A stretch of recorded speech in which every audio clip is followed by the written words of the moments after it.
every evening across Uganda. Families study by dim lamps, mothers cook over smoky fires, communities wait in darkness. Energy poverty affects over 70% of rural Ugandans. Limited electricity means fewer opportunities for education, health, and growth. But the sun shines for everyone. What if local youth could use it to power their own communities? My vision: youth digital energy labs.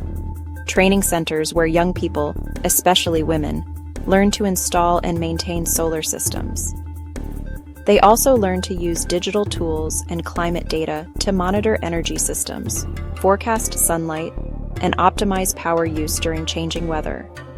Each lab will partner with schools, NGOs, and private companies to combine skills, innovation, and entrepreneurship. From learning to livelihoods, youth-led teams repair solar lamps, power community halls, and design clean cooking systems for families. This means more children studying at night, more jobs for youth, fewer emissions and cleaner air. With IRENA's Youth Forum, I aim to scale this project, connecting Uganda's youth to the global clean energy transition. Together, we can light up lives.